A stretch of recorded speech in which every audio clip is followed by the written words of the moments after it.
ಇನ್ನು ಸುಧಾಮನ ಪತ್ನಿ ಸುಶೀಲೆ ಹೆಸರಿಗೆ ತಕ್ಕಂತೆ ಸದ್ಗುಣಗಳ ಗಣಿಯಾಗಿದ್ಲು.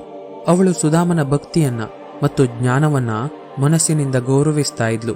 ಆದರೆ ತನ್ನ ಪುಟ್ಟ ಮಕ್ಕಳು ಹಸಿವಿನಿಂದ ಕಂಗಾಲಾಗಿ ಮಲಗೋದನ್ನ ನೋಡಿ ತಾಯಿಯಾಗಿ ಅವಳ ಕರುಳು ಹರಿದು ಹೋಗ್ತಾ ಇತ್ತು. ಮಕ್ಕಳು ಹಸಿವಿನಿಂದ ಅಮ್ಮ ಹೊಟ್ಟೆ ಹಸಿತಾ ಇದೆ, ಇವತ್ತಾದರೂ ನಮಗೆ ತಿನ್ನಲು ಏನಾದರೂ ಸಿಗುತ್ತಾ ಅಂತ ಕೇಳ್ತಾ ಇದ್ದಾಗ ಸುಶೀಲೆ ಬಳಿ ಉತ್ತರವಿಲ್ಲದೆ ಕಣ್ಣೀರು ಸುರಿಸ್ತಾ ಇದ್ಲು. ಅವಳು ಮಕ್ಕಳಿಗೆ ನೀರನ್ನ ಕುಡಿಸಿ ಕತೆಗಳನ್ನ ಹೇಳಿ ಮಲಗಿಸ್ತಾ ಇದ್ಲು. ಸುಧಾಮ ಮಾತ್ರ ತನಗಾದ ಈ ಕಷ್ಟವನ್ನ ತನ್ನ ಪೂರ್ವಜನ್ಮದ ಕರ್ಮ ಮತ್ತು ಭಗವಂತನ ಪ್ರಸಾದ ಎಂದು ಅಂದುಕೊಂಡಿರ್ತಾನೆ. ಅದನ್ನ ಬಿಟ್ಟು ಯಾರ ಮುಂದೇನು ದಾನಕ್ಕಾಗಿ ಕೈ ಚಾಚೋದಕ್ಕೆ ಹೋಗೋದಿಲ್ಲ.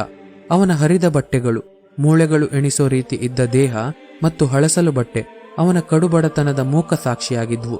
ಒಂದು ದಿನ ರಾತ್ರಿ ಮಕ್ಕಳ ಹಸಿವನ್ನ ನೋಡೋಕೆ ಆಗದೆ ಸುಶೀಲೆ ಸುಧಾಮನ ಬಳಿ ಬಂದು, ಸ್ವಾಮಿ, ನೀವು ಸದಾ ನಿಮ್ಮ ಗೆಳೆಯ ಕೃಷ್ಣನ ವೀರಗಾಥೆಗಳನ್ನ ಹೇಳ್ತೀರಿ. ಅವನು ದ್ವಾರಕಾಧೀಶ, ದೀನರ ಬಂಧು, ಈ ಜಗತ್ತನ್ನೇ ಕಾಯುವ ಕರುಣಾಮಯಿ ಎಂದು ಹೊಗಳ್ತಾ ಇರ್ತೀರಿ.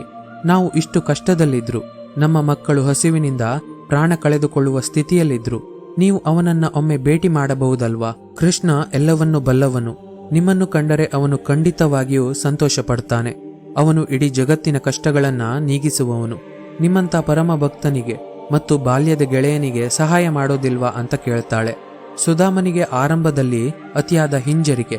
ಯಾಕೆ ಅಂದ್ರೆ ನಾವು ಒಬ್ಬ ಗೆಳೆಯನ ಬಳಿ ಸಹಾಯ ಕೇಳಲು ಹೋದ್ರೆ ಆ ಸ್ನೇಹದ ಪವಿತ್ರತೆಗೆ ಧಕ್ಕೆ ಬರಬಹುದು. ಸ್ನೇಹವು ನಿಸ್ವಾರ್ಥವಾಗಿರಬೇಕು ಎಂದು ಅವನು ಯೋಚಿಸ್ತಾನೆ. ಆದರೆ ಸುಶೀಲೆ ಮಾತುಗಳು ಮತ್ತು ಮಕ್ಕಳ ಸೊರಗಿದ ಮುಖಗಳು ಅವನನ್ನ ಚಿಂತೆಗೆ ನೂಕಿಬಿಡ್ತು. ಗೆಳೆಯನನ್ನ ನೋಡುವ ಹಂಬಲವೂ ಒಂದು ಕಡೆ ಇತ್ತು. ಕೊನೆಗೆ ಮನಸ್ಸನ್ನ ಗಟ್ಟಿ ಮಾಡಿಕೊಂಡು ದ್ವಾರಕೆಗೆ ಹೋಗಲು ಒಪ್ಪಿಕೊಳ್ತಾನೆ. ಗೆಳೆಯನನ್ನ ಭೇಟಿ ಮಾಡಲು ಹೋಗ್ತೇನೆ ಸುಶೀಲೆ, ಆದರೆ ಬರಿಗೈಯಲ್ಲಿ ಗೆಳೆಯನ ಮನೆಗೆ ಹೋಗೋದು ಶಾಸ್ತ್ರಕ್ಕೆ ವಿರುದ್ಧ. ಕೃಷ್ಣನಿಗೆ ಏನಾದರೂ ಪ್ರಿಯವಾದ ಉಡುಗೊರೆ ತೆಗೆದುಕೊಂಡು ಹೋಗಬೇಕಲ್ವಾ? ದ್ವಾರಕೆಯ ರಾಜನಿಗೆ ಕೊಡಲು ನನ್ನ ಬಳಿ ಏನಿದೆ ಅಂತ ಸುಶೀಲೆ ಹತ್ರ ಕೇಳ್ತಾನೆ.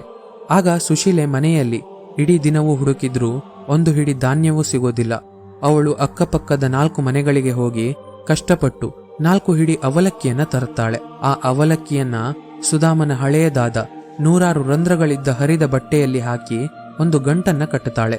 ಸುಧಾಮ ಆ ಪುಟ್ಟ ಅವಲಕ್ಕಿಯ ಗಂಟನ್ನ ತನ್ನ ಪ್ರಾಣಕ್ಕಿಂತ ಹೆಚ್ಚಾಗಿ ಎದೆಗೆ ಅಪ್ಪಿಕೊಂಡು ದ್ವಾರಕೆಗೆ ಹೋಗಲು ಸಿದ್ಧನಾಗ್ತಾನೆ. ಬರಿಗಾಲಲ್ಲಿ ಮೈಲುಗಟ್ಟಲೆ ನಡೆದ ಅವನ ಪಾದಗಳು ಕಲ್ಲು ಮುಳ್ಳುಗಳಿಂದ ಚುಚ್ಚಿಕೊಂಡು ರಕ್ತಸಿಕ್ತವಾಗಿತ್ತು. ದಾರಿಯುದ್ದಕ್ಕೂ ಕೃಷ್ಣ ಎಂಬ ನಾಮಸ್ಮರಣೆ ಮಾತ್ರ ಅವನನ್ನ ನಡೆಯುವಂತೆ ಮಾಡ್ತಾ ಇತ್ತು. ದ್ವಾರಕೆಯನ್ನ ತಲುಪುವಾಗ ಅವನಿಗೆ ಒಂದು ದೊಡ್ಡ ಆತಂಕ ಕಾದಿತ್ತು. ಅದು ಏನು ಅಂದ್ರೆ, ನನ್ನಂತಹ ಈ ಬಡ ಬ್ರಾಹ್ಮಣನನ್ನ ಆ ಮಯೂರ ಮುಕುಟಧಾರಿ ಕೃಷ್ಣನು ಗುರುತಿಸ್ತಾನ?